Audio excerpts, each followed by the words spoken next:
Greetings and konnichiwa, and welcome back to the Onyx Tavern Vlog series on Ressha Sentai ToQger. I'm your host, Rick the Barkeep, and tonight we'll be bringing you station number 27, A New Power. Now, I'm really glad that we're actually back on track with the series, by which I mean we're back to the plot that the series is based on.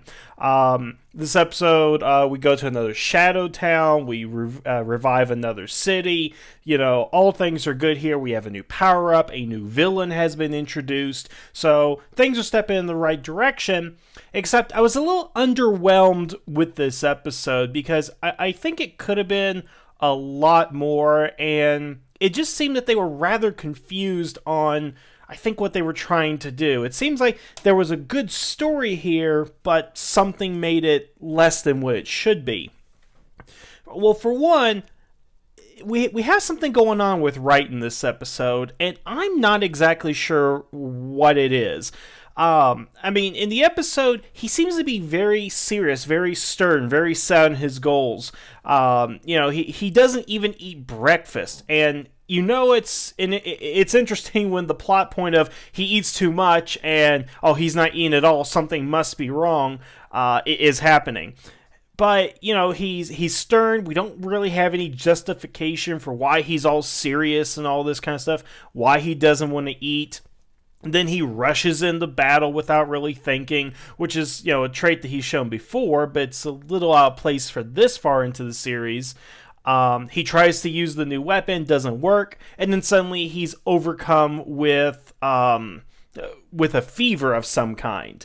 It seems like a lot of things are happening to him, and they're all condensed within this one episode, where this almost sounds like it should be an arc, something that should be happening to him throughout the series. Because I can see him being this guy who, you know, we start out, he's goofy, he's funny, he eats a lot. Then some event triggers him to need to be more serious and all that, and through several episodes he is this way. He doesn't eat as much, he tries to be more responsible, and then by the end of the series he gets burned out, he's overwhelmed by all this, and he, you know, collapses because his body is just shut down. He's getting fever, he's getting sick and all that, and then in the final episode he's renewed with a sense of optimism, imagination, and is able to come back and saves the day. That sounds like an arc this character would have throughout the series, not something condensed into a 22-minute episode.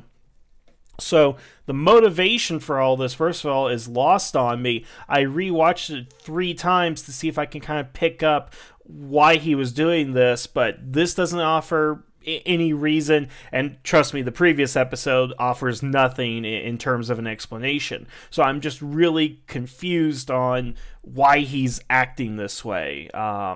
And of course, what gives him a chance for resolution is something that he, as this character, should already know. If this was something that Hikari had to learn, actually sounds more of a Hikari thing, is that he would have to learn about imagination and kind of what it means and stuff like that. So, again, I'm not really sure where they were going with this on the character. Now, hey, I've also praised the villains in this series for being really dynamic, really fun, really interesting, but after the weddings arc, there really isn't much going on. Everything's kind of at a status quo at this point. Schwartz has yet to be seen since we found out he was alive, and I want to know what's going on there. But we did get the introduction of a new villain by the name of Mork, and I'm waiting for Mindy to show up. Dum-dum-dum. So it's revealed this new character is Mork, and she raised Zet, since he was, I guess, a child and so forth, and she has come to inform Zet on how he is weak. Now, the episode says, you know, hey, I want you to come with me. He confronts the ToQger, he loses a battle against them, and Mork's like, hey, you've seen what you needed to see, let's go now. And the episode doesn't really elaborate on that point. I'm hoping the next episode we kind of get an idea of what she means, what is it she wanted him to go ahead and see. But, you know, this is where we get we're getting backstory to the Emperor here. I mean, again, he's obsessed with things that sparkle, something about seeking out the light that's in there. We have a caretaker coming back to put him on a new path, and I'd like to think that this is going to lead him some new directions. Something I couldn't help but think of in this episode is he directly confronts Wright and says, "Give me that light which makes you sparkle." Now, the thing about Zet, at least in my interpretation of him thus far, is that he is searching an alternative to darkness. He wants to know what else is out there besides darkness, which is the only thing he's known his whole life. But he is still actively fighting the light at every opportunity. And I just wonder why Wright doesn't take the opportunity to share light with him or really confront him in a way that's non-violent. And here's what I mean.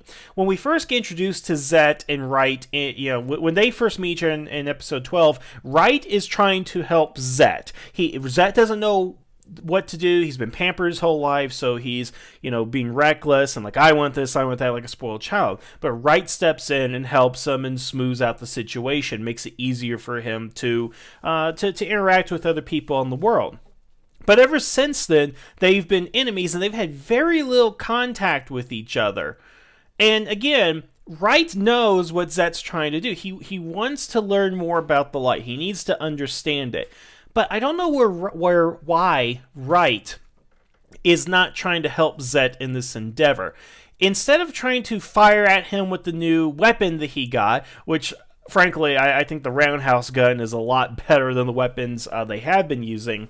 Instead of trying to fire at him and destroy him, why doesn't he try to help him in some way, I can't think of a way in which he would do it, but if Zet is that interested in the light, why doesn't Wright find some way to share it with him, to show it to him, to help him embrace the light? I mean, again, it's been my belief at the beginning that Zet is one of those characters that could be turned into a hero at some point, but he needs that encouragement, he needs that help. And you think that ToQger and Wright, of all people, who befriended him in his first introduction, would be the person to go ahead and help him with this. But that doesn't seem to be the direction that they're going. Every time Wright and Zet get together now, they're always fighting. They're never talking out the problems or trying to find a way to find a compromise between the two.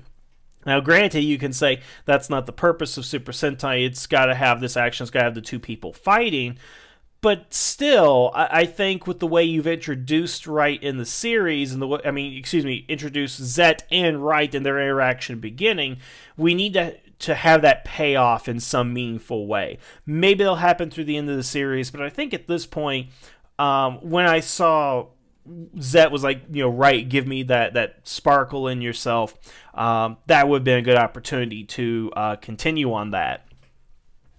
A couple of continuity questions that I have here. First of all, I like the fact that they have kept to their rules for the most part with the Shadow Town. Everybody's frozen. They have to use the drill rush to get there. But they kind of violated two of their rules in here, and I think one is on purpose and the other I don't think was on purpose. So Akira actually enters the Shadow Town to help the ToQger and rescue Wright. But it was established that only the drill Resha could get into the Shadow Town because it was part of the Dark Line, because it was part of the Shadow Line. Thus, it was able to get in.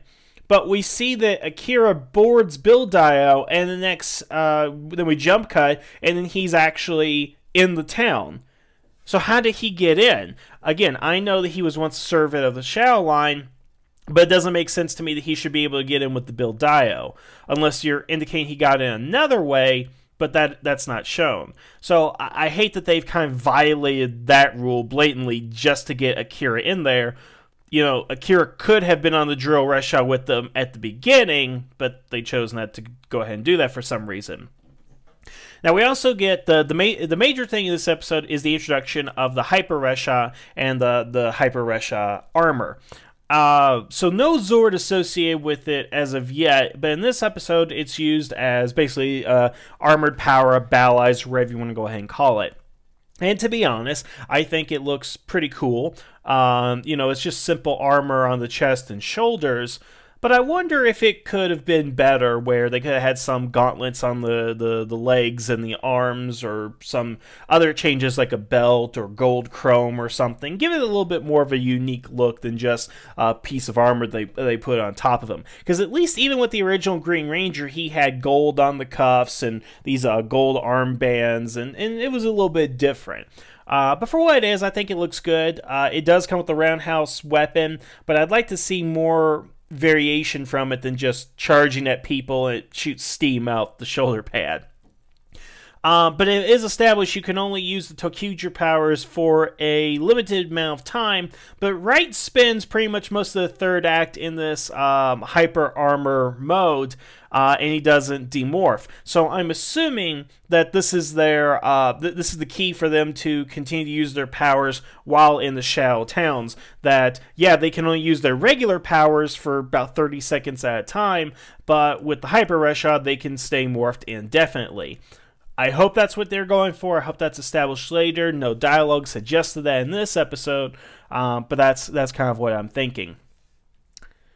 So that's all I really got in this episode. I mean, it was really high on action. Nothing significant really, I think, happened in this episode. Well, nothing really that made sense. Again, we get the introduction of Mork and the Hyper Resha and its armor form.